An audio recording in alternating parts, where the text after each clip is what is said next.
Monty, you want to pray for us? Sure. Dear Heavenly Father, Lord, we thank you for this day.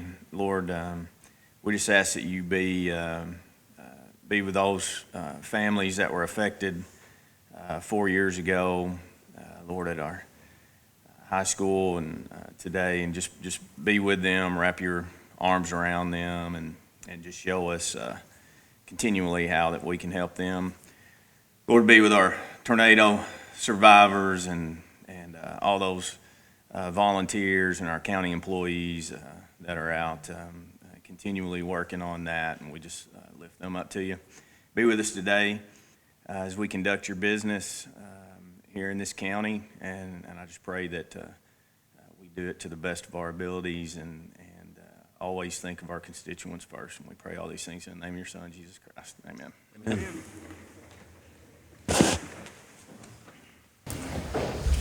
Allegiance to the flag of the United States of America and to the republic for which it stands, one nation, under God, indivisible, with liberty and justice for all.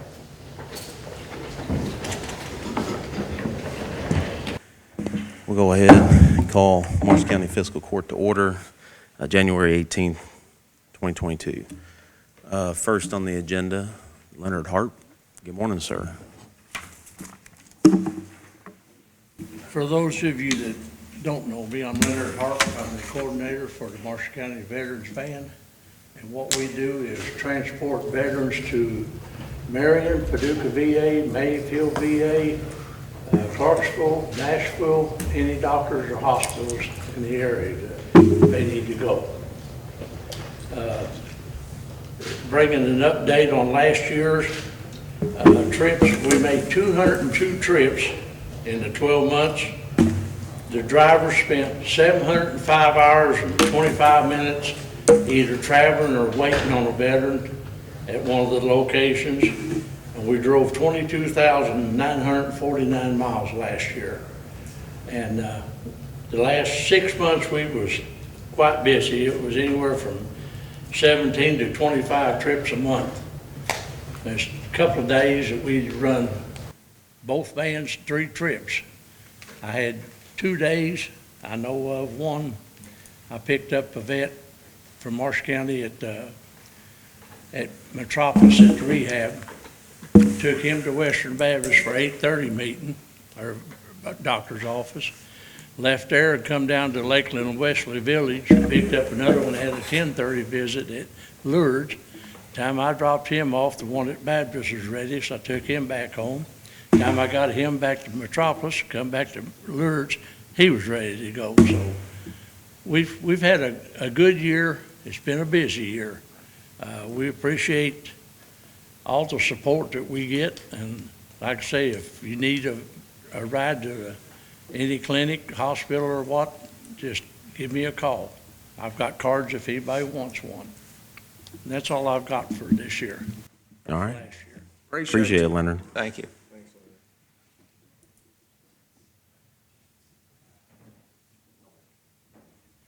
Okay. Next under guest, Laura Matula. Good morning. Good morning. Laurel Matula, ER Assist, the disaster response and recovery consultant hired by the Fiscal Court. So I have a couple updates for today, and then we'll go from there.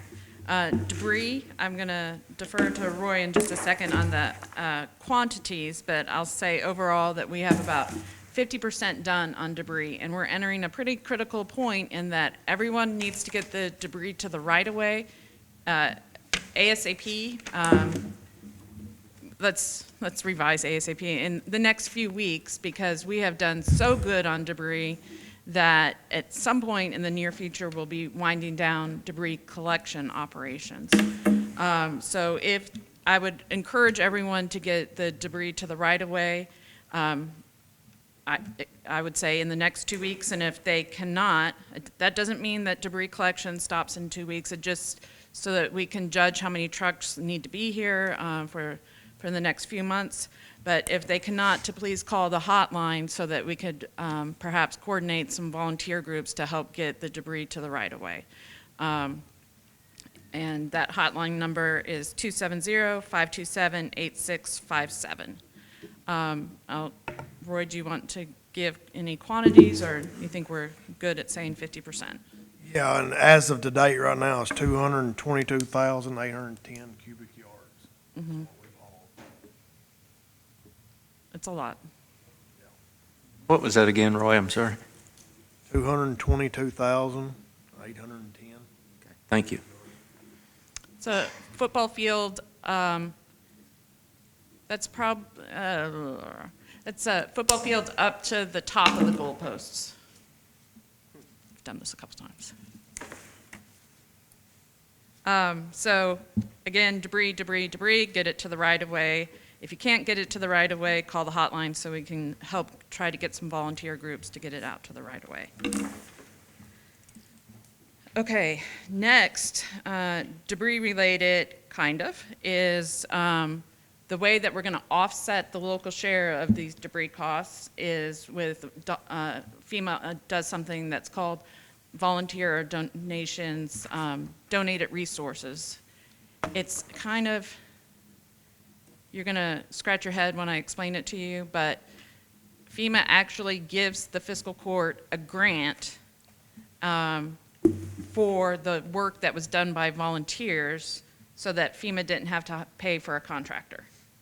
So you're going to say, wait a second, we get paid for our volunteers? Yep, you do. And just for calculation purposes, just consider about $10 an hour. It's a little bit more than that, but $10 an hour for a volunteer unless it's a skilled laborer performing their skilled duties. So if we had a heavy equipment operator, it would be equivalent to what the wage is for that heavy equipment operator. But for general manual labor, it's about $10 an hour. So if we want to erase that local share, I need all the volunteer documents or hours tracking. I have some, but I don't think we have all of it. So our goal is $1 million, $2 million in volunteer and donations at $10 an hour. So I'm going to need a whole lot of documents. And that doesn't mean that, everyone necessarily like filled out a timesheet, but if they checked in or if they were a volunteer group with the church, please start reporting that either to emergency management or call the hotline. I can give my direct email as well, but it's better to coordinate it through emergency management or to call the hotline. Any questions on the donate? You're calculating like $10 an hour, carry the one. Yeah. Well, it's important. Oh, so important. It definitely helps us. Now, the volunteer doesn't get paid. It is not $10 an hour for the volunteer. It goes to the fiscal court and only up to the amount that offsets the local share of they call it the Cat A and Cat B grants, which is the debris grants and the emergency operations. So for the cost that we had to have the sheriff's office and the road department and everyone else in that immediate aftermath during search and rescue and traffic control, there's a cost to that. And so the local share associated with that cost can be offset with these volunteer. And then that goes into, wait, we thought the president was paying 100% for the first 30 days. Guess what? It's been changed. It's still 100%, but it's for the 30 days of the state's choosing. It was meant to be a way to offer the state, not all counties or all state agencies maybe had the most expenses within the first 30 days. So now the state is doing a survey asking all the applicants, hey, when did you have your most expenses? And then they're going to try to do the most fair thing and select a 30-day period that benefits everyone the most or the best. So I don't feel comfortable. Here, and we really do need to be aware of what the state's doing here and how it's going to affect the communities. The survey, I know, have you received it? I've received the survey. Okay. I haven't responded to it for Marshall County yet, but I will. And I don't want Thursday. to, I don't want to get into the weeds of it, but, choosing, and there's so much inconsistencies out there as far as choosing 30 days or allowing Right. Marshall County really needs to be self-sufficient with that donated and volunteer resources grant, sorry to interrupt. No, you're And good. not rely on that 30-day period. Correct. So we really need to gather all volunteer and donations so that if that 30-day period that is selected is not the 30-day period that best suited Marshall County, that we're still at a net zero local share because we've done our paperwork with volunteer and donations. Correct. But And- it's 30 individual days. It's A not, 30-day period, it will, if, using my crystal ball, I mean, you take out the couple of holidays that No, nobody was working. No, it's not that. Correct, it is not, it is a It'll 30-day, be, January 1 to January 30, or whatever. okay, so it's not, you can't pick or You can't pick choose or within the, choose, and the state can't pick or choose, it has to be a 30-day period. okay. And so, yes, it would be great if every county got to pick their own 30-day period. They've done that, FEMA's done that in the past, it's been an administrative nightmare. Turns out some people can't count to 30. It's an issue. So Well, they yes. set it at the state level, and it is what it is. And here's from an administrative standpoint, administrating that, we already know of some shortfalls from previous disasters in the state last year as far as reimbursement of funds. I conveyed that concern about 3 weeks ago in a meeting in Mayfield. But if you have an inconsistency, I mean, let's just think about this for a second. And I'm not saying the state's going to do this, but if they did, allow the counties to choose, or they let it up to say, during this time frame, you pick 30 days. The state having the staff, Correct. the administration process of that would be a nightmare. And the counties ultimately, maybe good intentions, but the counties ultimately would be getting a raw end of a stick. And so these decisions that are being made, we really have to pay attention in how it's going to affect the counties. I mean, so far, I've been happy with what I've seen, bringing in ER Assist, Debris Tech, looks great. All the volunteers, the VOADs, we are in a good position. But when we get into that long-term recovery, the administrative side of the house, it could be a struggle. So You say at the state gets to pick 30 days. Who at the state gets to pick 30 days? Kentucky Emergency Management, Okay. They're getting that data provided from you? from all applicants. They sent out a survey to all applicants, so that includes state agencies, it includes Kentucky Emergency Management, National Guard, who in the immediate, December 11th, deployed various resources, including bringing out-of-state folks from other state agencies. So Marshall County's survey response will be looked at, but the other applicants' costs may outweigh. So we should be okay as long as we gather all the volunteer and the donation documents that we can possibly lay our hands on, so that we can ensure that we're at 0% Marshall County share, regardless of what 30-day period is selected. I think we can do it. I just need help getting some source documents or people to talk to. I know the documentation's out there. I just don't have it in my hand yet. Well, so that was going to be my question then. How do we know, what that's you the- have and don't have? Right now, all that I have is the Excel spreadsheet that was created once the QR codes system was put into place.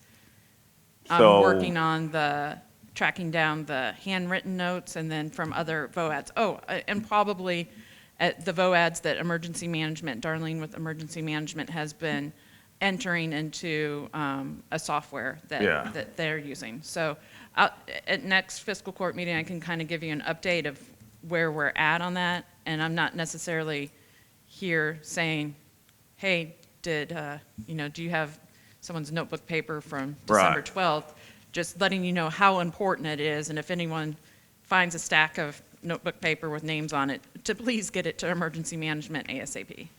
So can you get us the list of the ones you have? And we could look over that. If there's some we know of that's not Sure, on there, yeah, we could reach yeah. out to them? I really haven't, yes, I can. Okay. All right, cool. I haven't scrubbed it or really put numbers to it yet. I can just hold it and say, this isn't it. This isn't all. So what you're yes. saying, so you're saying that, I don't remember how many weeks ago it was, I know Brittany's back there, but where we started that spreadsheet, that's what you're talking about? So that 8 Days of Hope and the Illinois Baptist Relief called in to get, I think so, but those are gonna be the main, you know, those those are VOADs gonna be are the big, yeah. voluntary organizations active in disaster. The VOADs will be a lot. There's a little, there's a nuance, but you're a fiscal court that loves the details. We can't use every volunteer hour. So if they're rebuilding a home, that's not considered the offset for this. What is considered the offset is Debris removal. Things that qualify for the other grants were. What about the, like, folks that are volunteering, like the Mercy Chefs and stuff like that? Is that Yeah. eligible Yeah, so. when they're feeding? Okay. There's Okay. always an asterisk, but for the most part, yes. Yeah. But you need to know about them at I need least. to know about it so I what can, oh, well, this one qualifies, this one doesn't, it says this, but, yeah. Give it to me all, because we might be able to use it for another grant that comes out. So what about organizations that's hauled in supplies? Oh, absolutely. Is there travel time included in that also? Sure. Okay. Oh, man. Depending on what kind of supplies they are. So if they're health, immediate health and hygiene that the county would have had to purchase, but for someone donating it, yes. But if we're rebuilding someone's home and it's, all their appliances and the mattresses, then, excuse me, not so much.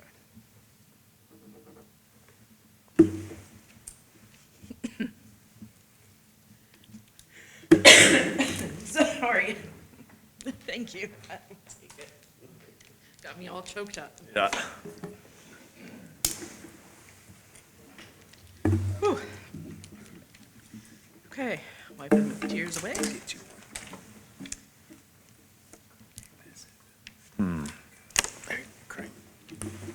So that kind of brings us to our next kind of ask, is that we haven't been accepting too many donations.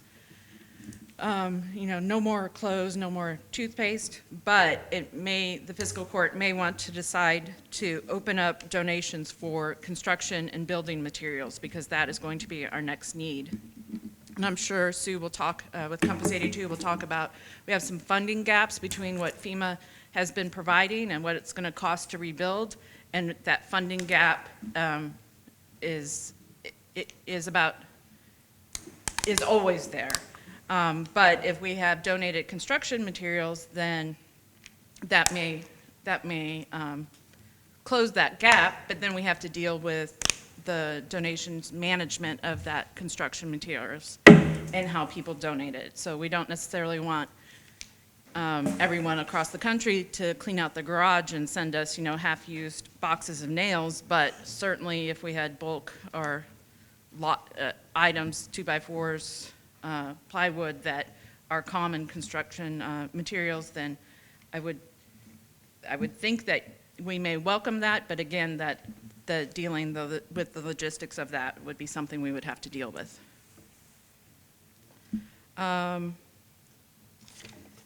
Judge, I think I have 2 or 3 more items, and I'll just power through them, but I think I need a resolution from the fiscal court to apply for some additional disaster grants. So I've been working on what's called the FEMA Public Assistance Program, but there's a grant that will be coming up shortly called FEMA 404 Hazard Mitigation, and that will be for things like sirens.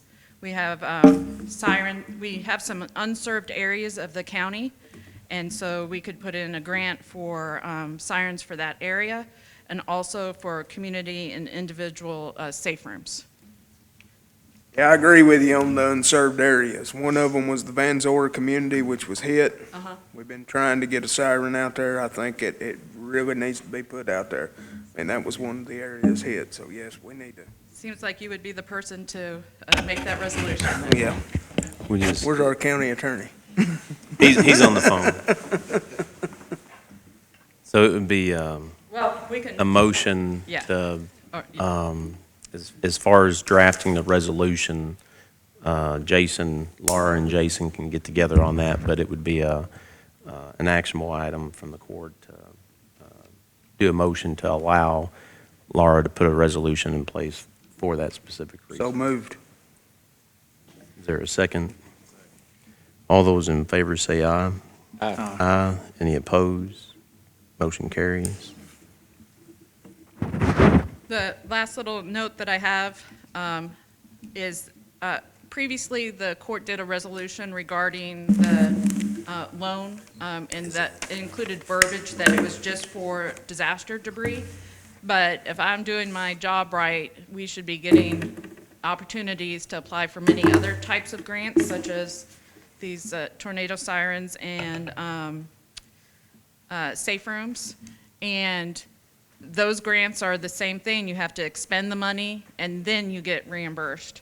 So I would recommend that the court consider changing the verbiage with that line of credit verbiage from just disaster debris to disaster, oh, you already got it. I jumped ahead. Okay, sorry. No, you're fine. That wasn't mine to talk about. From just disaster debris to disaster grants. So, okay, which is not, that's not exactly the way that we, Right, so I did draft, or, yeah, so what you guys have in front of you is the additions to the original resolution. It was just to include, it says debris removal, but it's to include other disaster-related expenses Yes, or expenses related to. outside of that. Yes. Underlines Yeah. what you've added. Yes, Correct. everything that's underlined is what I've added. but that's truly what your need would be is something that we're requesting a grant for. We obviously wouldn't expend it until we knew whether we got the grant. Well, in the purposes of the grant world, but there may be some expenses that you may choose to Right, pay out of small, this as well yeah. that are disaster related. Yeah, but the grant, the But for large my grant world, stuff. Yeah, I'm not, yes, correct. Okay. Let me read this. This is the revised resolution. Resolution authorizing the Marshall County Fiscal Court to request and open a line of credit for purposes of facilitating debris cleanup and other disaster-related expenses related to the tornado of December 10th, 2021. Whereas on December 10th, 2021, a devastating tornado swept through Marshall County, Kentucky, leaving behind a trail of destruction to numerous properties. Whereas there exists an immediate need to incur costs related to debris removal and other disaster-related expenses related to the tornado of December 10th, 2021. Whereas the Marshall County Fiscal Court is in need of opening a line of credit to pay for debris removal services and other disaster-related expenses, where immediately thereafter the Marshall County Fiscal Court will seek reimbursements from FEMA. Now, therefore, be it resolved by the Marshall County Fiscal Court that one, a credit line to not exceed $15 million is needed to facilitate payments for debris removal services and other disaster-related expenses related to the tornado of December 10th, 2021. Two, the line of credit will be used as a funding source for those payments with reimbursements for said payments to be sought immediately from FEMA. Three, the Marshall County Fiscal Court will act as a fiduciary agent of these funds to be used for purposes intended for this project. Four, the Marshall County Judge Executive is authorized to execute any and all necessary documents to carry out the purposes of this resolution. Resolved this 18th day of January 2022. You guys should have seen the underlying changes. Yeah.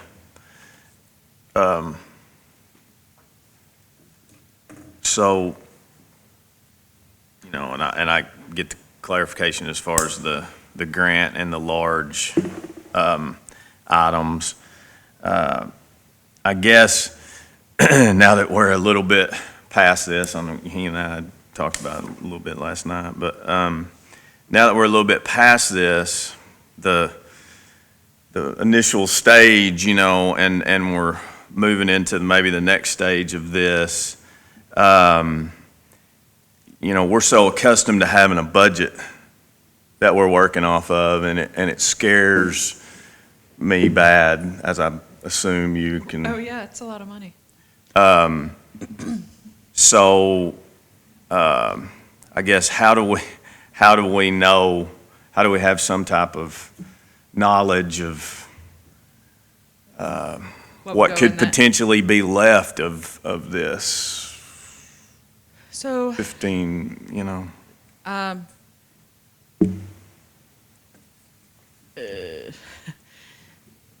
guess I can answer that three ways if that's even a question to me, but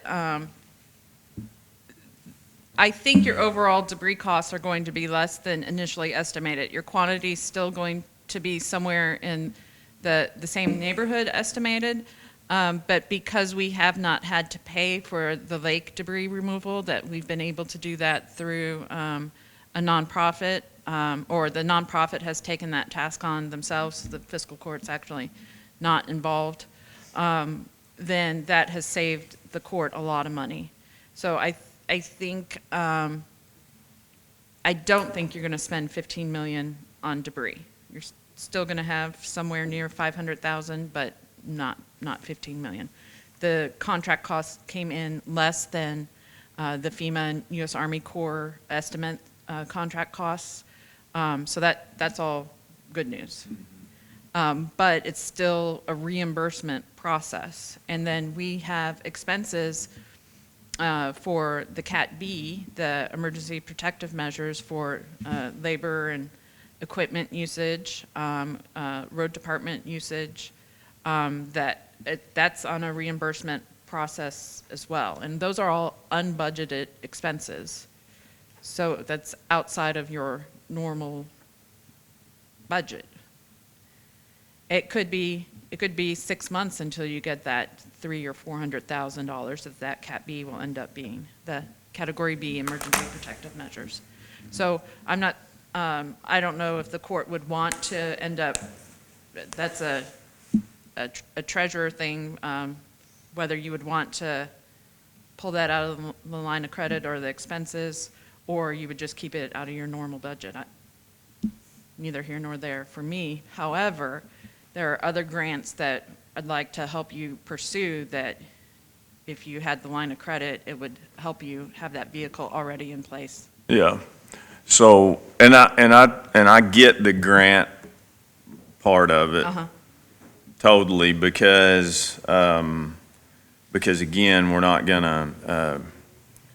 It's an unbudgeted item. Well, and we're not going to do it unless we know Right. that the grant is Right. in place. It's the other stuff that I guess logistically, how do we that are having to approve that know what is going to be used coming out of the line of credit versus Other whatever that we've been doing so far?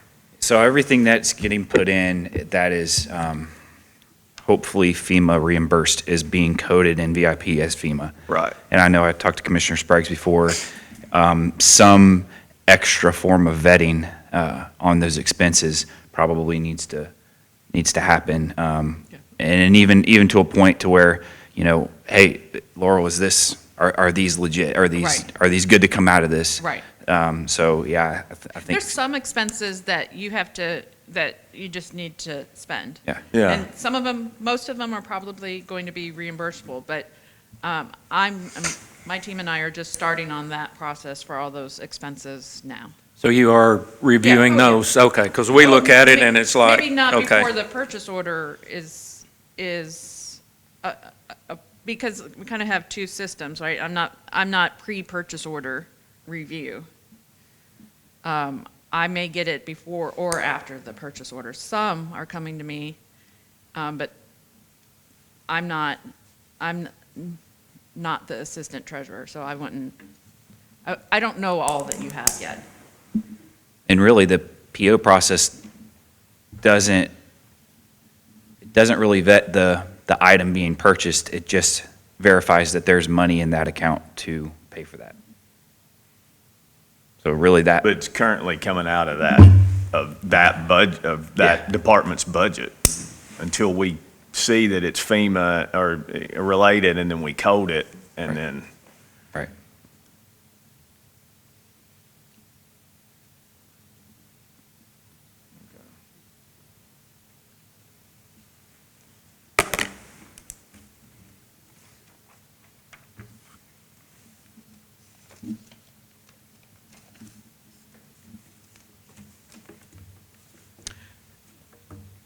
And I should add to that, that I think we'll have USDA and RCS in the area soon, so that would also be a related grant that could come out of that.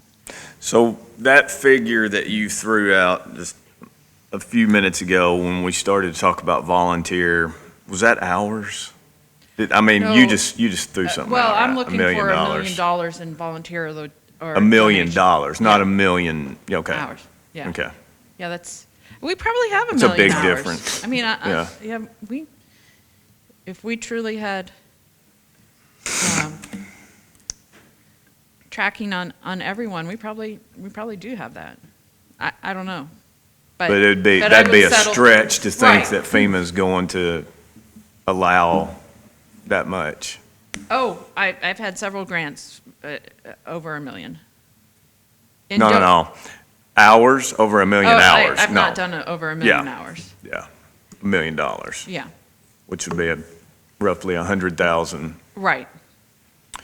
hours, which is. And yeah, donations that's- as well. But donations kind of gets a little tricky, like food to feed everyone in the EOC, clearly eligible. Food to feed all survivors in the first, few days, clearly eligible. But food to feed everyone 4 months later, not so eligible. Like there's Gotcha. the policy thinks it's black and white, but it's maybe a little gray, but you have to, we're not going to submit every donation and every volunteer hour. Yeah, And of those that, once we parse it down, FEMA may reduce what we submitted as well and said, no, that's not emergency protective measures, that's recovery. okay.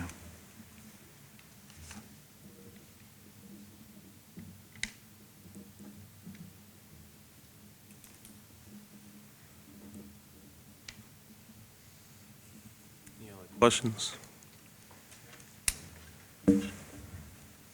Any further discussion on the resolution amendment?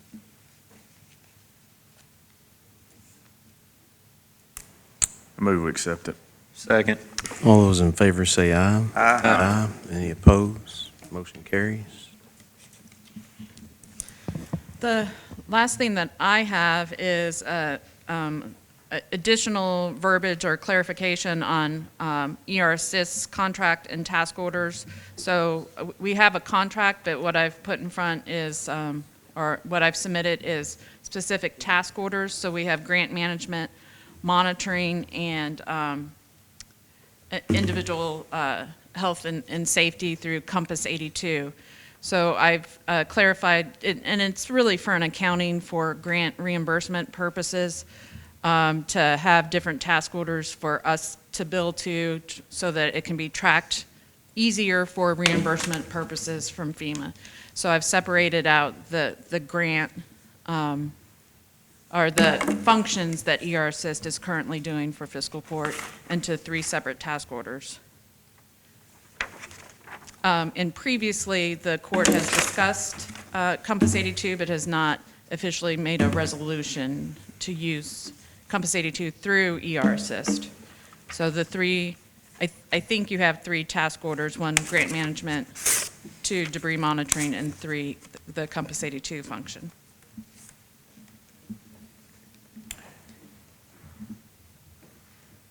So does the debris monitoring, does that include,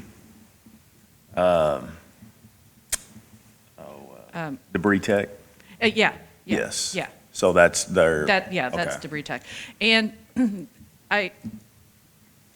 you saying that just Is- popped something into my mind, that we've had a lot of local hires, and they've been very successful with debris tech and debris monitoring. Yeah. I wouldn't be surprised if a couple of those monitors end up being full-time employees of debris tech, Yeah. and even traveling to a disaster 2 or 3 weeks from now, as we see that North Carolina was hit by an ice storm. So it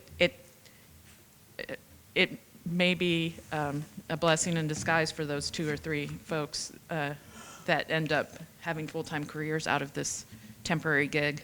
Yeah. So the number 2, let me go back to that one. Oh, yeah, This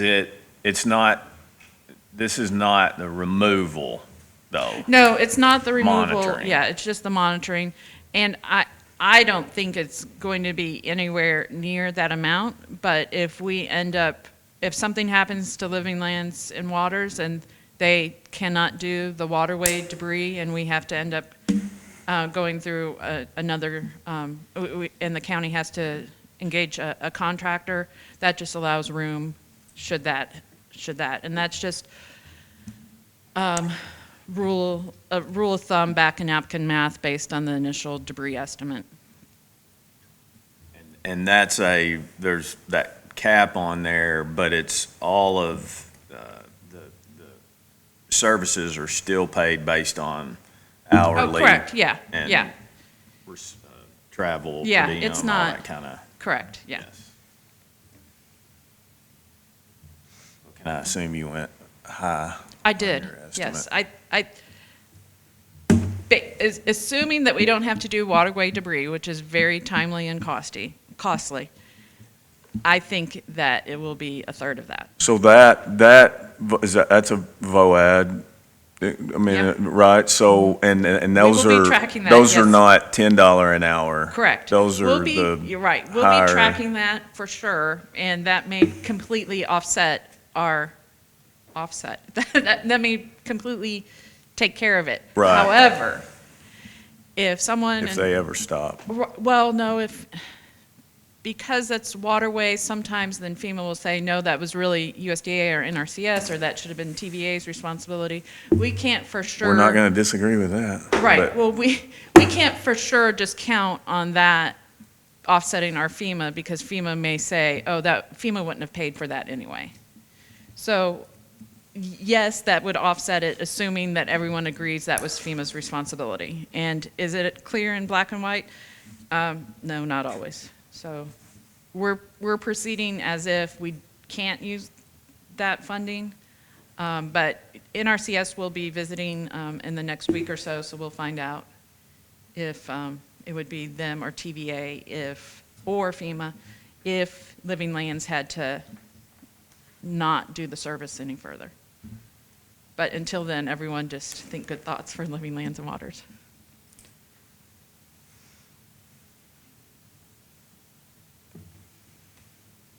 And if you're like me and you want to offer Living Lands and Waters anything, don't offer the environmental cleanup team if they would like. I said, would you like me to bring out a case of water? And there was just a heavy pause. I said, we don't deal with bottled water. And I felt like, a complete jerk because I drink bottled water. But they're true environmental cleanup team.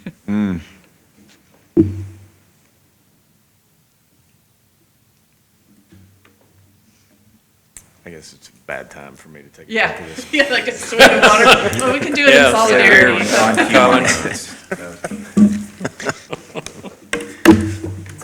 Sorry, Living timing. Lands. I will offset my guilt by donating on their Money, website. yeah.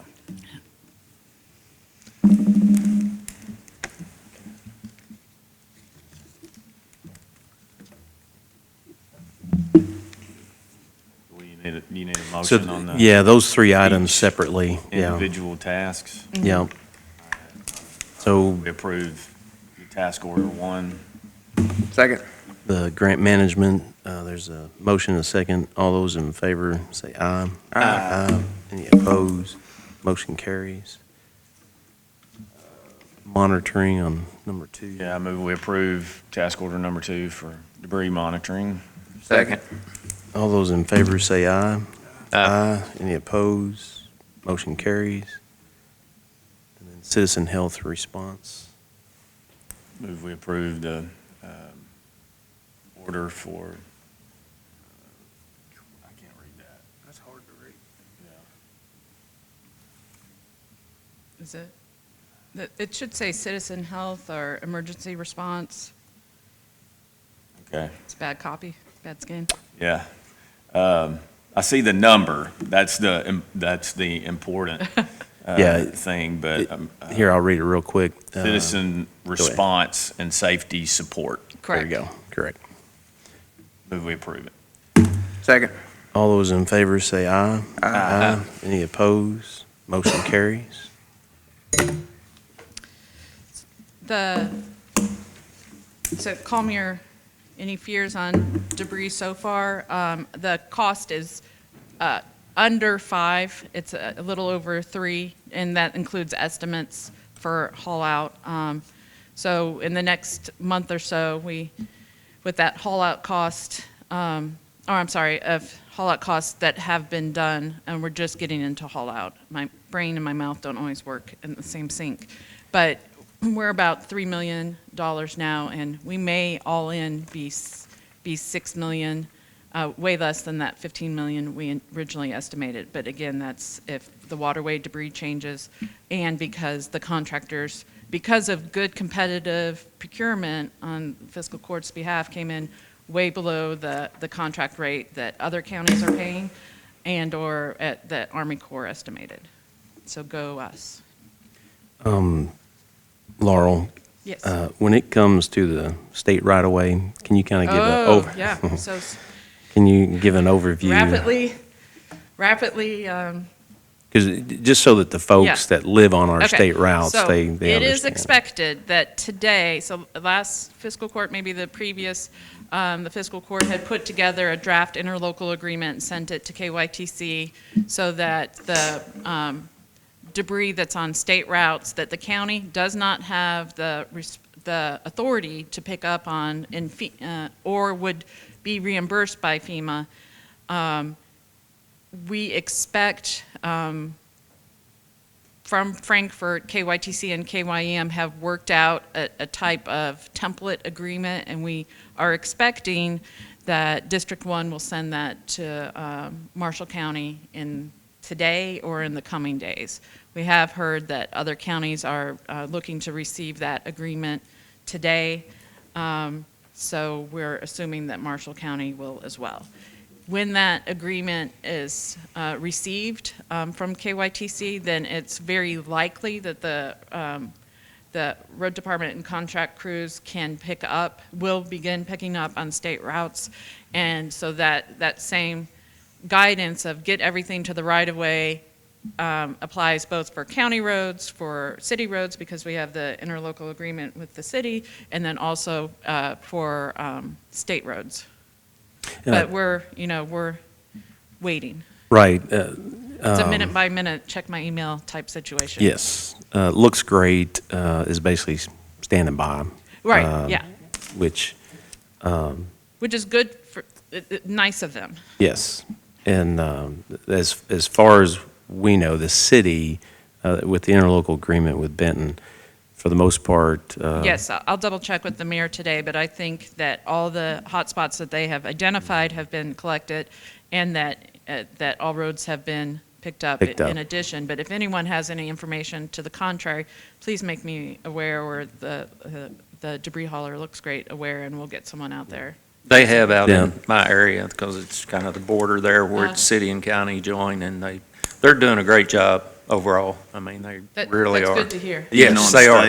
Even on state highways within the city, or no? So, yes, all state routes within the county could be picked up by the fiscal court's contractor if we get that document in place. Without that document in place, then one, we're at risk of doing the work and not getting reimbursed by FEMA, and two, we don't have an agreement in place with the KYTC as to what I call the local share, which will sound confusing because we have the federal share, and then what we call the state share, which would be KYEM's share, state emergency management, but then the local share in that situation would be KYTC, would be the local, even though they're a state agency. So I know we sent something to them, but Yeah. they did not want to execute that, and so Right. they are sending to us what they will execute. Last What we're being Thursday, told. there was a meeting at the in Frankfurt. I was Okay. going to say the higher levels, but I really don't know who was at the meeting. But Okay, there was a Frankfurt meeting. okay, There was not a Marshall County meeting or, okay. So will our, we need to have a special call when that comes back? to approve that. Well, we've interlocal- already, we've Oh. already did an interlocal agreement that the court approved. If the state is going to do something different, and if they're going to send us, from my understanding, they're going to send that to us. And when they do, we'll review it, and if it's good on our end, then we would have a special call meeting. And the two items are concerned are, one, that it says that Marshall County can be the FEMA applicant, and it doesn't have to specifically say that, but it needs to allude to it. And then two, who's paying the KYTC share? Is it typical for a state to do nothing and let the counties? There Take are care all of it? types of interlocal agreements, and I realize that in this situation is a state, local, county agreement, but sometimes the county ends up picking up on state routes, and sometimes the transportation, the DOT would pick up on city roads or county roads. So I've seen it all types of ways. Usually it doesn't take a month to figure out. Yeah, and about 2 or 3 weeks ago, we had a meeting in Mayfield. Secretary Gray was down, and EM Dossett was down. District 1, Kyle Pope was there. FEMA was there. All the representatives were there. District 1 sent out a memo to the counties in their district, asking the counties if they would pick up the debris. And obviously, we want to pick up the debris because we want to get this debris picked up. We have all the things in place to do it, except that official document. So hopefully, we get that in a Right. timely manner. If Marshall County picked up with just that letter, would be a risk that you would have to pay all the money and not get reimbursed. Correct. But I'm not sure what caused the delay because from where I'm standing, the delay was on KYTC's side, not on the county side. I'm told maybe they looked at it originally as it being trash and that the KYTC does not pick up trash. Well, C&D it's not a trash route. Like the normal trash provider wouldn't have picked up all this debris. So I think they've hammered that out and they've figured it out. Here's something that we can do. Jason just sent correspondence to Brad to remind us. We can go ahead and vote today to take action on it. Once that document is sent to us and it's reviewed by Laurel and the county attorney. So that way we don't have to have a special call meeting. I'll make a motion for that. Okay, so there's a motion Second. and a second. All those in favor say aye. Aye. Any opposed? Motion carries. Now, it just came to my attention. If that 30-day selection, since we've already picked up in our interlocal agreement with the city of Benton, how does that affect, if any at all, Well, if they choose a separate 30-day? Because I think that we'll end up being okay because of the work that we did in Benton. Number one, using my crystal ball, I think that 30-day is going to be January 2nd to January 31st or January 4th to February, I can't do that math, but February Yeah. 2nd, February 3rd. That's what I think, because Graves has 50% of the debris, and they have been incurring some high expenses during that time frame. So I think that if I was the state and I was using a funding formula, I don't know that I would do overall costs, but if they're doing it that way, then perhaps that's what will factor in. I mean, it'll be real interesting what formula they use. Like everyone gets, 25% weight, or I don't know. But to answer your question, I think we'll end up being within that 30-day period. And if not, then then Benton, the way the interlocal agreement reads is that Benton would be responsible to the county to pay their 13% to the county.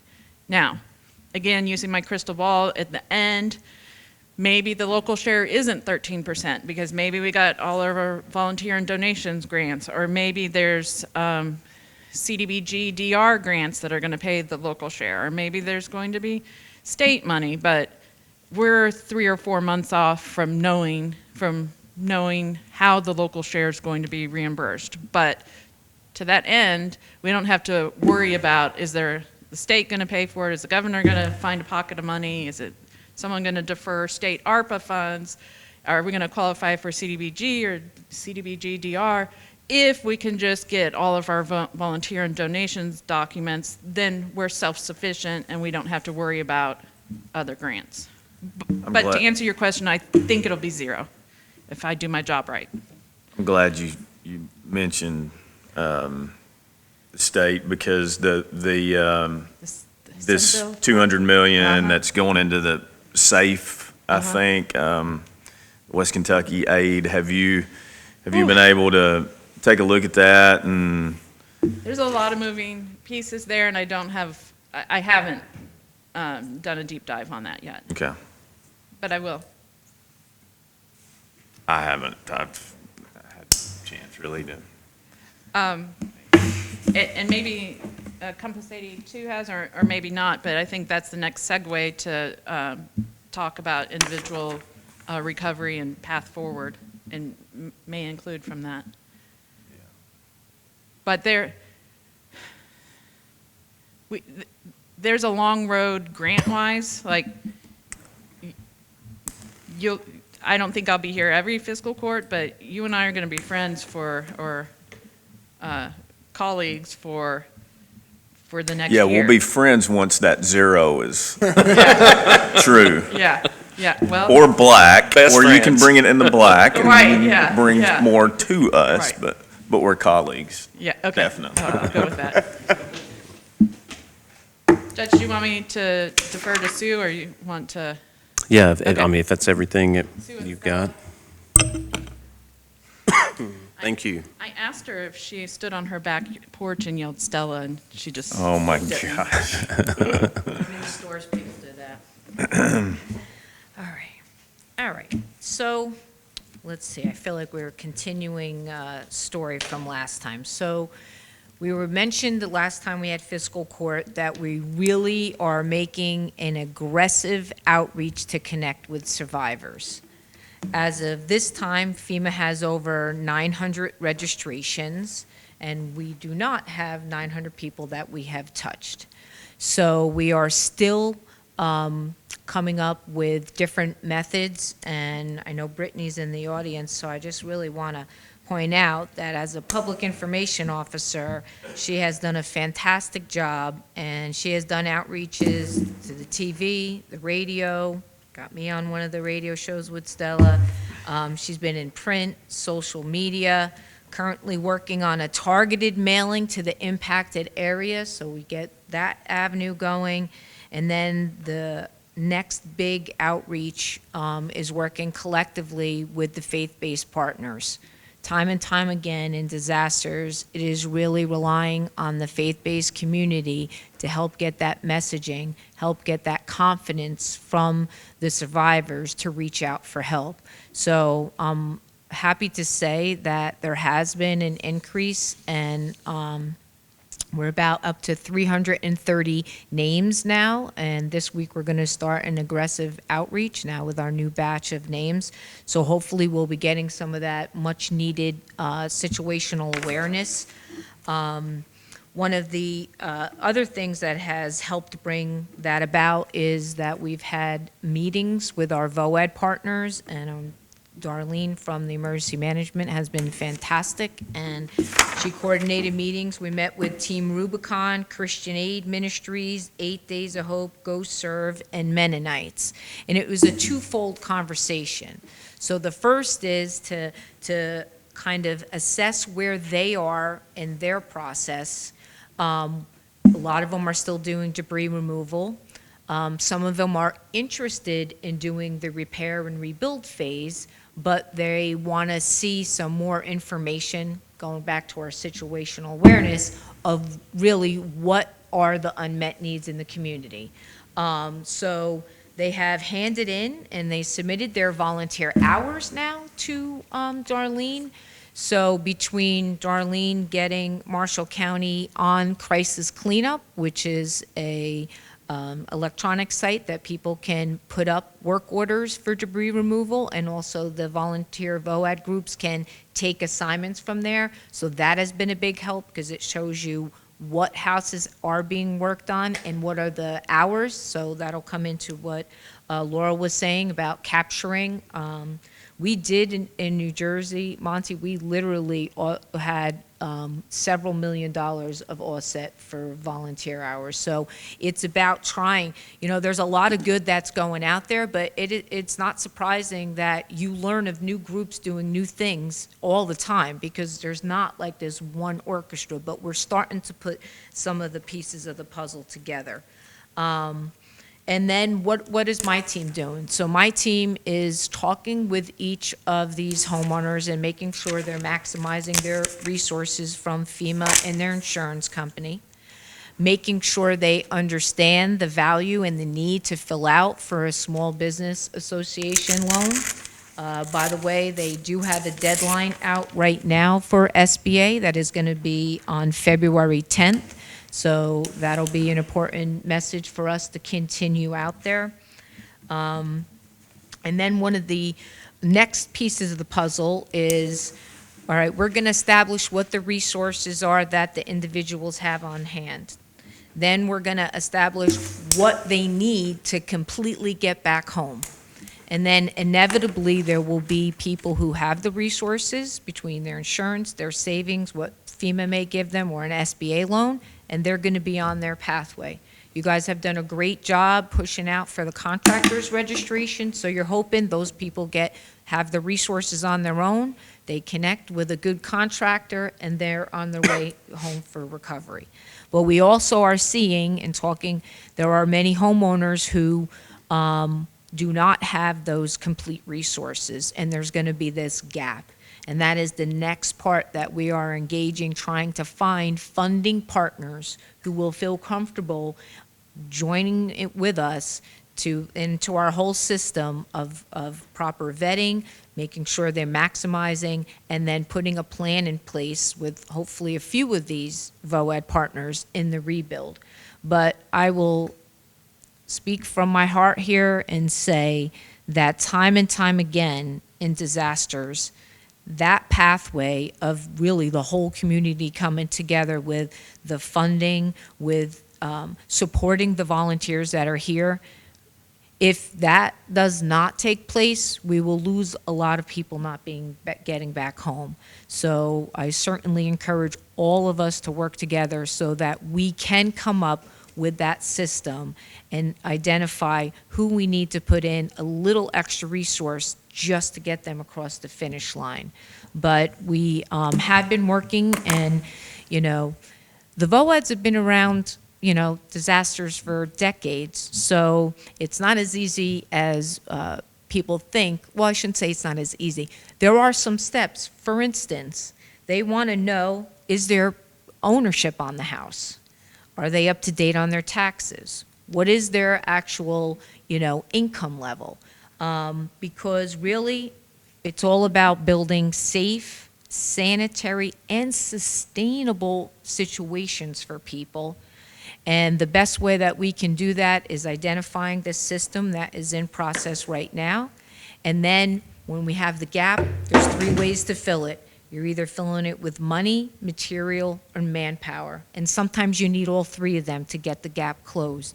But we've identified a client who is going to be our first test at a pilot program to actually kind of get our system working and show a little hope in the community that, you know, there is a light at the end of the tunnel. It's a little foggy now, but once we can show that the community has been working together and we're getting this system in place. So we are working through our first test case for a pilot, and hopefully the next time that we have fiscal court, we'll have a little bit more details and information about it, but I think it's a very positive sign.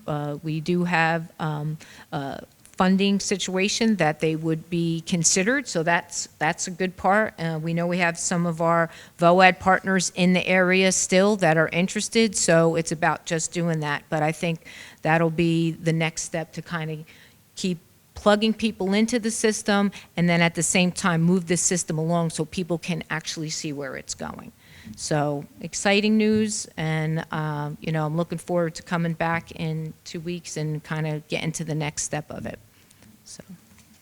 And Sue, do you want to just highlight briefly on, I would say, a success situation for one of our residents who went through the SBA, so the February 10th deadline is extremely important. Yeah, so for this resident, and I think this is really important for you as the fiscal court to know in the community, it's about giving people a hand up. Right? We're not looking to give a handout. So what do you expect from your people who have been impacted? You want them to be willing partners in this recovery, not that you're just telling them or pointing them or giving them. So for this woman, she has done everything that she could do on her own. She has filed for FEMA, she worked through the paperwork with them, then she went through the SBA, and I will tell you, to her tenacity, she had a little bit of misunderstanding or misinformation from SBA, and she reached right back out to me and said, Sue, you know, when I spoke to them, and I said, you know, let me go see. So I went down to the Joe Creason Center and spoke to SBA and told her, nope, go recall them. She did. She filled out the application. She did not qualify, which I told her is okay. It just shows that you are trying everything that you can in your power to get your resources to get back home. And then, so she called me. Now we know what resources that she has on hand. We kind of know what the costs are going to be, and now it's just about solidifying. So when we're talking about being in partnership with people, I just really want people to understand that it really is about just giving, you know, walking the walk with them, but that the people do have to have a little skin in the game. They do have to make these phone calls, but that we're here to support them the whole way, Judge. Right, and so in this situation, being persistent in that matter, and that dialogue's been there from the beginning, is go and apply. There was a funding shortfall, but because of all the hard work and the processes that were there in place for this individual to go through, when you have people who want to donate, they want to donate and make sure that it's impactful for, just like this lady, and that shortfall was identified through the donation process to actually cover that shortfall. And you know, somebody that loses a home and finds himself in this situation, you know, that process has worked its way out to where they're going to get a home basically built back for them, but that shortfall is what was needed to get them over the hill, so to speak. So trying to encourage folks, don't just say, I won't qualify. Go and apply. Go through that process. Get the end result, whatever it may be, but it does help in the overall kind concept of what we're trying to do and what they are available for and what they're not available for. I mean, FEMA just came out in an article, and one of the improvements that they are going to do is to do with the denial letter. Because the way that it is written now and it's received, people very much so will read the denial letter and think that it is the end, that's it. Correct. They have nothing else. So they are working on changing the language to actually say that you are denied, but we encourage you to, file an appeal and do all that, because that, to me, is one of the biggest things that we tell everybody that we talk to. If you receive a letter that you are denied from FEMA, just take a deep breath, let's look at what the letter says, let's make a call back and find out. And sometimes, it could be something legitimate, like you're a second, homeowner, and there's really not a way that we can help you get in if you're a second homeowner. But it could be literally they checked off a wrong box or something when they were filling out their application. And that's what's great about having like the disaster navigators, because it's kind of like their advocate. They know they can call, ask any question that they want. They can have somebody who's not afraid to pick up the phone, and maybe we can even conference call with the client on the phone with FEMA or SBA just to make sure that they're understanding clearly what's being told to them. But that would be a very good improvement, because I think a lot of times, whether it's your insurance or with FEMA, especially when people are overwhelmed by a situation, I think it's very easy for them to just say, we've been denied, just forget it. And really, it's like there's resources on that. Like let's try to go get all of them. Yeah, and I think I've talked to several people to say, you've got to call the hotline. You've got to get to sue.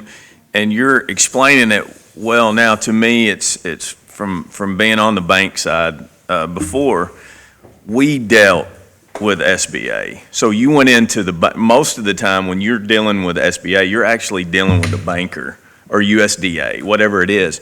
You go to the bank deals with USDA or SBA, whoever it is, on your behalf. We here know, we're saying, are you sure? Let me make sure that that's a no. That's what you're doing for these folks. I mean, that's, yes, that a no does not necessarily mean no when you're getting it initially from the federal government and one of their programs.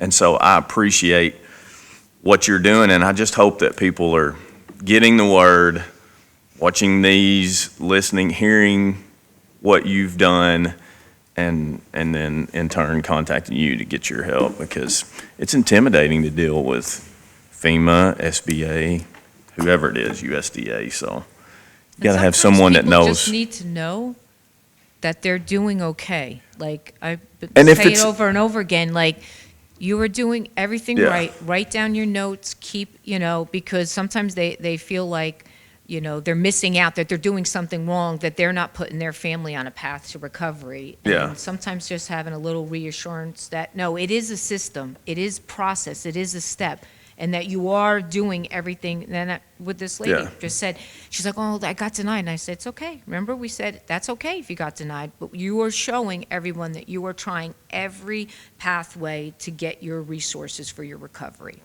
So. Appreciate it. Yes. All right. Thanks, Sue. Move for a recess, Judge. Second. All those in favor, say aye. Aye. Any opposed? Motion carries. Y'all ready? We'll go ahead and call court back to order.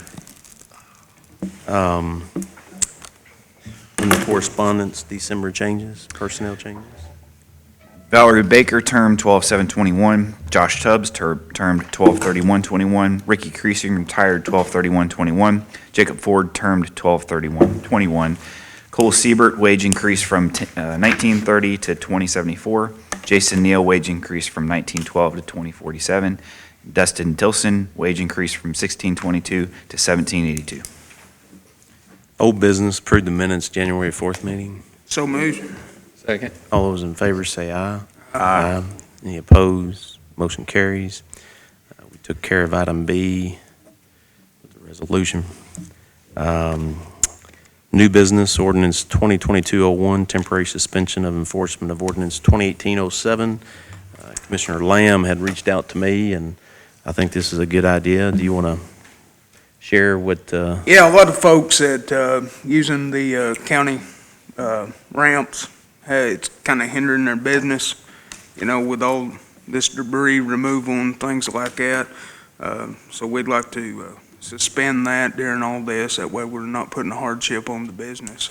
I would like, going forward, that we look at that ordinance altogether to, kind of revamp it a little bit, because I know I got some constituents that are in that business that the ordinance kind of, it is kind of a roadblock to their business. I understand the reasons that we put it in place, but, this is a good step forward right now, and we'll look at that going on down the road, so.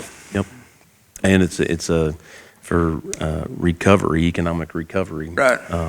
It's also good for that. I'll read this.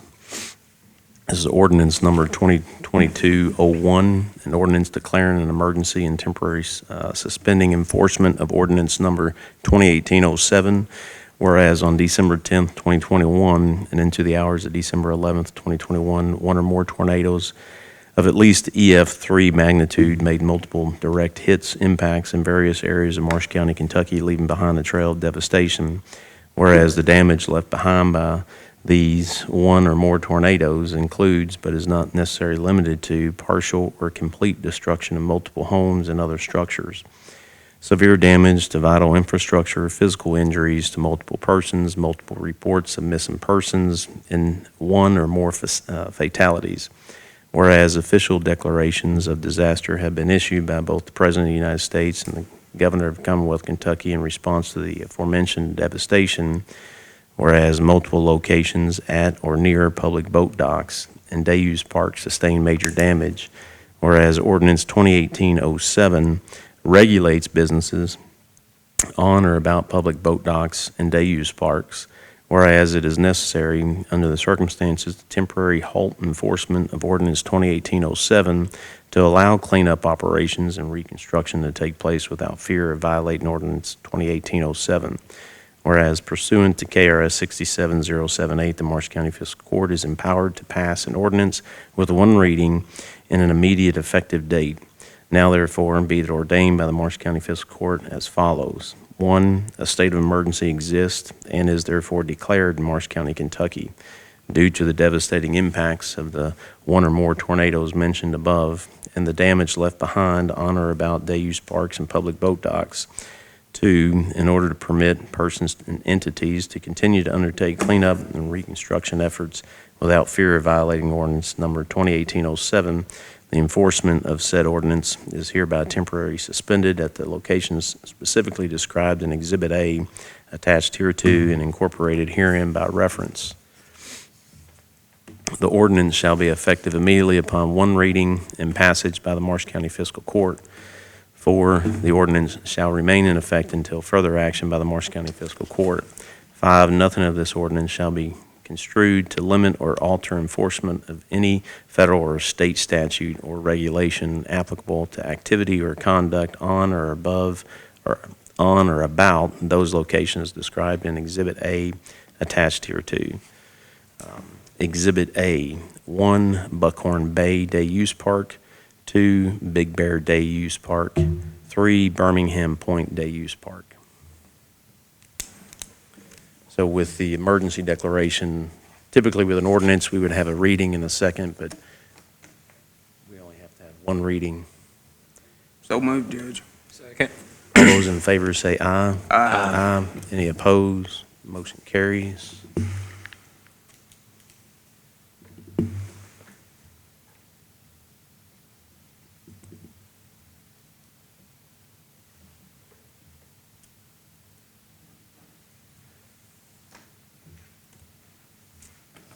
Two, building inspector license and certification.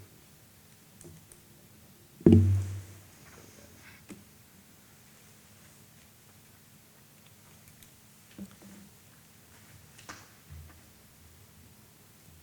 want to talk about this, Brad? I know Casey came and talked to us. Yeah, Casey came and he's completed, let me see, his certification and up to level 2, I believe. well, level 3.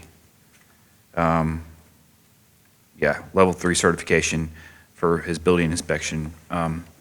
And I think there was a discussion of a possible premium certification payment for his hourly rate. That, I don't know what the recommendation would be on that amount, but it is something that, he's obtained these certifications that he can go out and actually perform these duties in addition to what he's already tasked to do with the county. So eventually, whatever the court decides, we're going to have to look at putting these premiums or identifying these premiums in the admin code. But today, if we can identify a premium for the licensing and where that's going to come from to go into that budget line.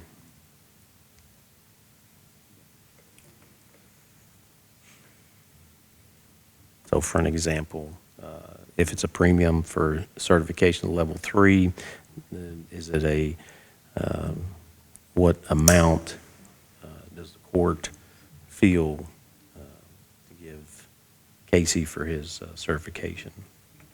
Do we have anything to base that on with other counties or cities or anything? He did send the building inspector program. I don't have it in front of me, but he did have. I know we've given, in some cases, a premium for $1 certification for our sewer licensing. There's 3 levels with the sewer licensing for the operator. And I think the court gave $1 on the last one for a premium. So, I guess in this particular case, it's a little more difficult because of the fact that we discussed this in our last budget of how much, y'all wanted his time to be less of this. So, if we do that, it's $1 times how many hours? Yeah. Yeah. I think that's the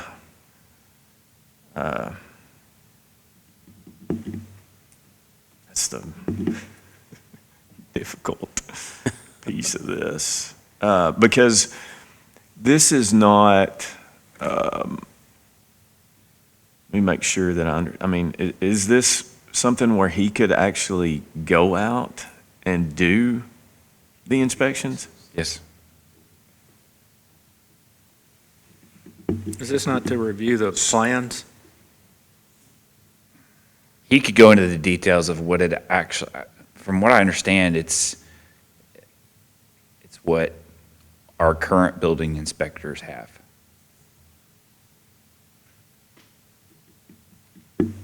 Which really creates the conversation of now you have those contracts and you now have a county employee that can also perform those duties.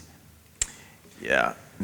All I obviously, prior to getting here, this was on our drive, but I didn't realize that that's what this was, I assumed it was something that one of our other inspectors got. So, I don't know if I'm fully prepared. Yeah, the thing to keep in mind too is that long-term, I know we have our current contracts, but long-term, getting individuals identified that actually, one can take the exam and pass it, to hold those licenses. So trying to put the county in a situation to where and I don't want to use the examples from when Andy stood in court, but if something were to happen where those contracts were to go away, the county having the jurisdiction that we just approved, do we have folks identified? It does cause us to be mindful that he is a county employee, but he does hold a license that with what we're doing with jurisdiction, local jurisdiction, having somebody that can actually perform those tasks. Yeah. It is a benefit to us. Now, I agree. It just, do you do it based on the current structure, or do you change that structure, that if you actually are going to go out on site, right. is that the structure that the other two Sure. are? And I think with this, we can identify something, and then later we can refine it, because it is something new. It's potentially an issue. Getting those licensings can be challenging. Yeah. Finding people that actually want to contract or work for us at local jurisdiction, we have to provide that. And I mean, we haven't discussed yet the role of that department and as it relates to this tornado. I mean, I can't fathom that it's not going to increase substantially. Yeah. And So like with that, we've actually discussed, say, emergency fees. So if your structure was damaged, talking with Laurel, what would be covered under FEMA as far as reimbursement.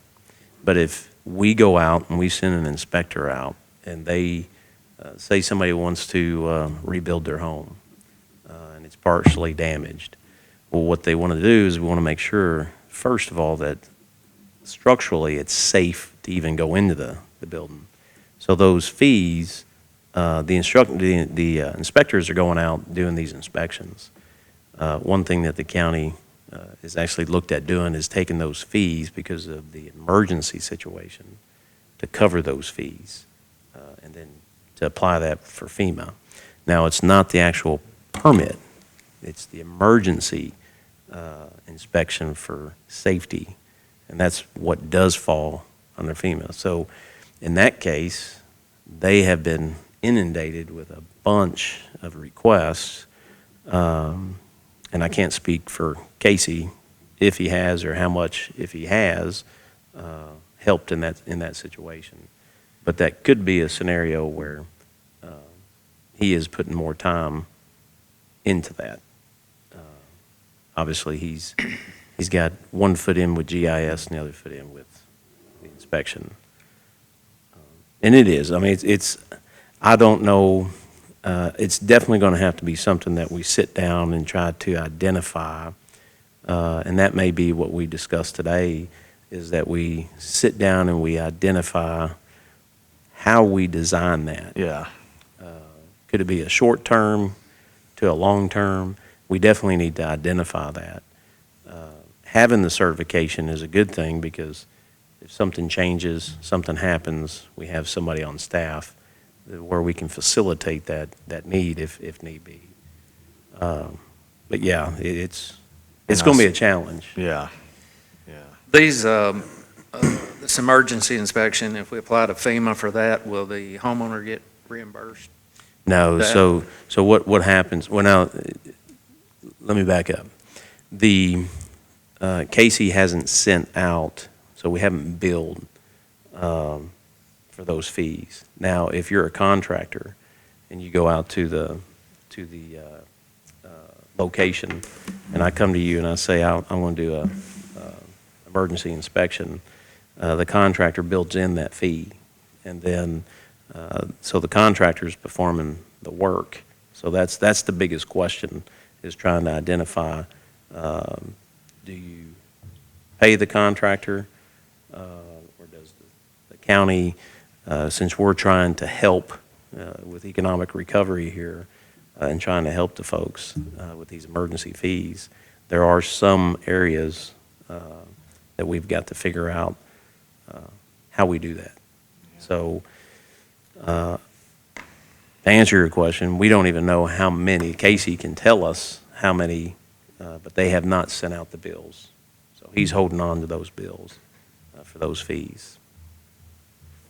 And I think that's something, whether we have a special call, since if we're all going to be involved, or however we decide to do that with maybe their board chairman or something as well.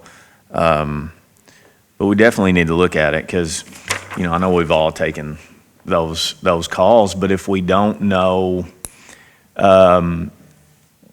what type of cost that looks like it's going to be, it's hard to make a decision on how you waive that or not, or what part of it that you.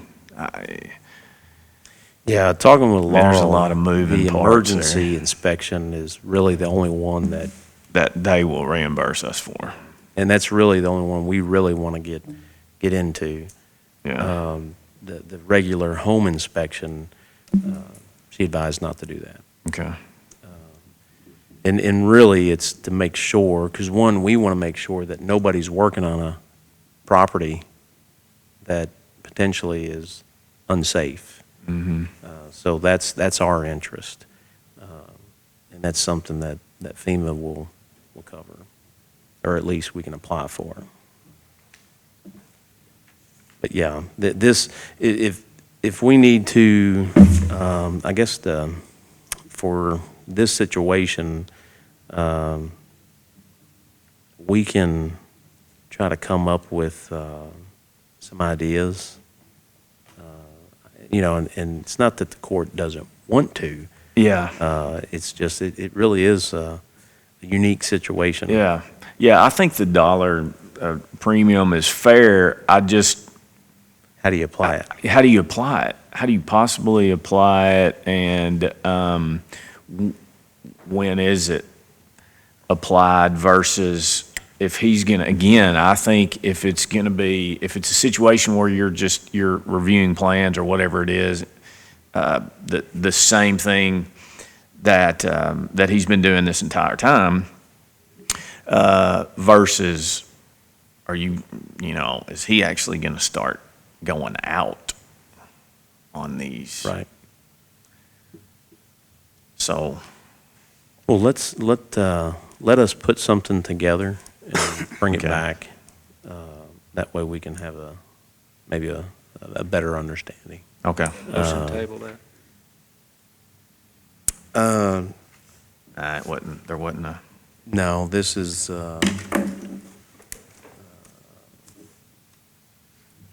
There wasn't a motion out there anyway, so. Yeah. Or action. yeah. Okay.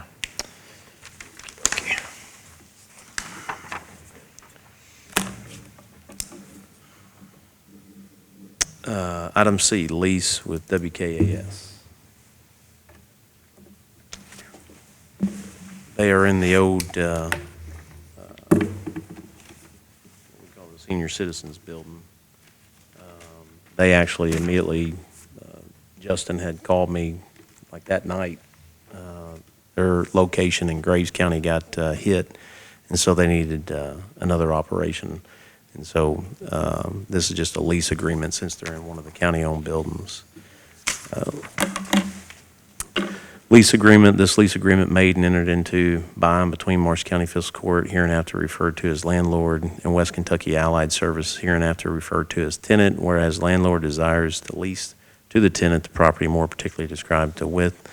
The building commonly known as the Marshall County Senior Citizens Building located on Golf Course Road in Benton, Marshall County, Kentucky, and whereas the tenant desires to lease the property under the following terms and conditions more particularly set out hereinafter. Witness under the following terms and conditions of all with the parties agree are material covenants and conditions. The landlord does hereby demise and lease to the tenant as follows. Term.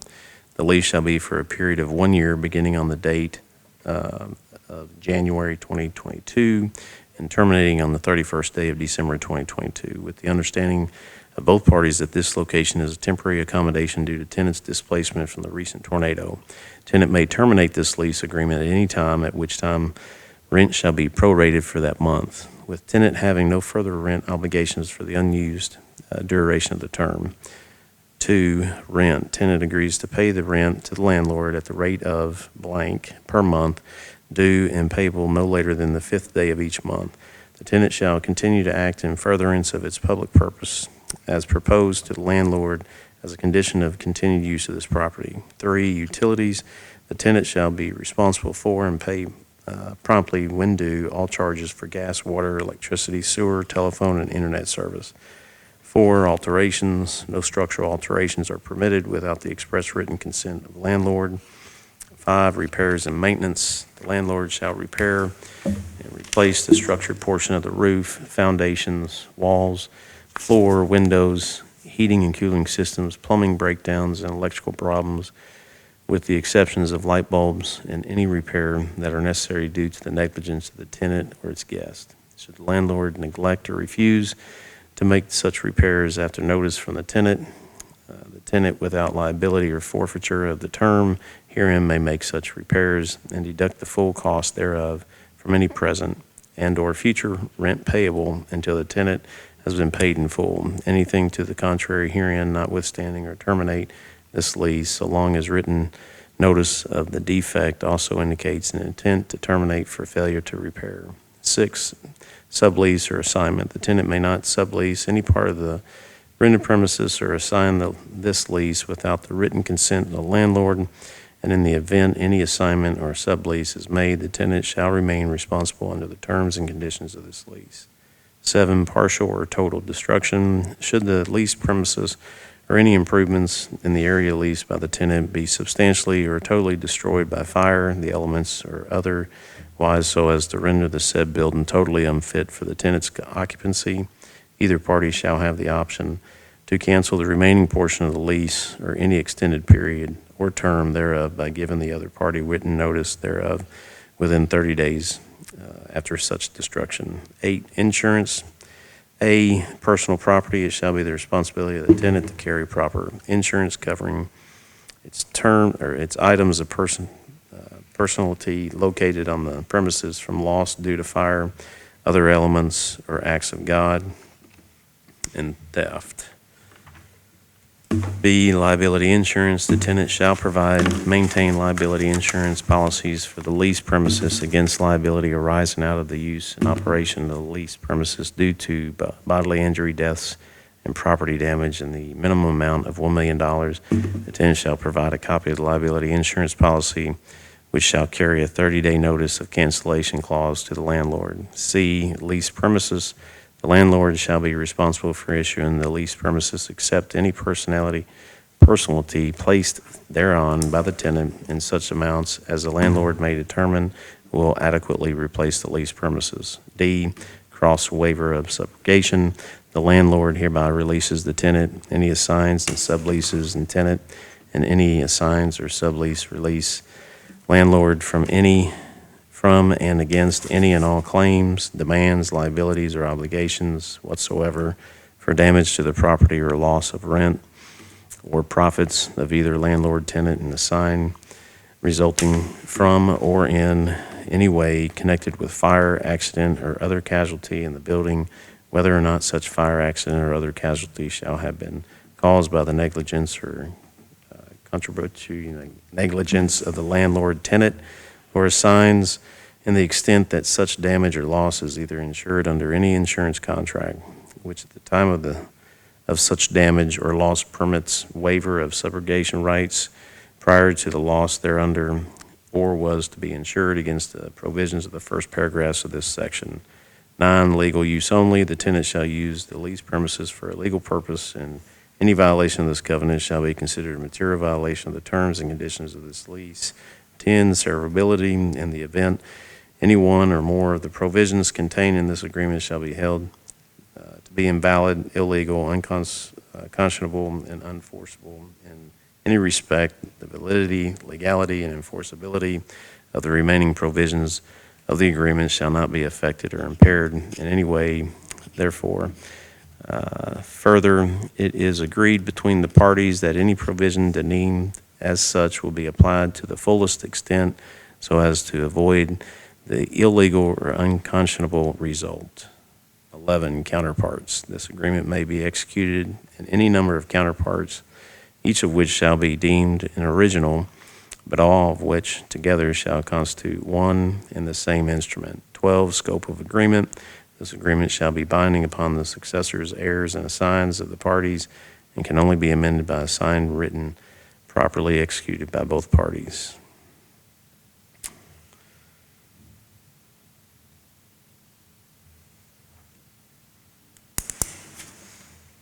Been talking with Jana. She and I have been, or Miss York, I should say, Miss York, I'm sorry. Talking on a rent amount, and I think her and her board are comfortable with $1,000 a month. Is that good with you all? I move we approve at that $1,000 a month rent. Second. All those in favor say aye. Aye. Any opposed? Motion carries. I want to say thank y'all. It's been a kind of rough and difficult time, so I really appreciate it very much. Absolutely. We appreciate the work you do, thank you. Appreciate you. Miss York, as Miss York. he, yes.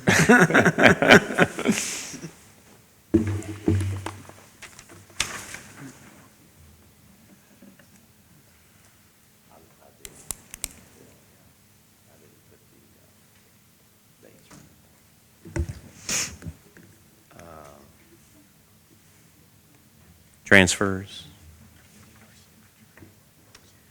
I'm requesting to move a total of $10,800 from other county buildings maintenance supplies and put $5,000 to the courthouse repairs and maintenance, $5,000 to the judicial building maintenance and grounds, and $800 to the judicial pest control.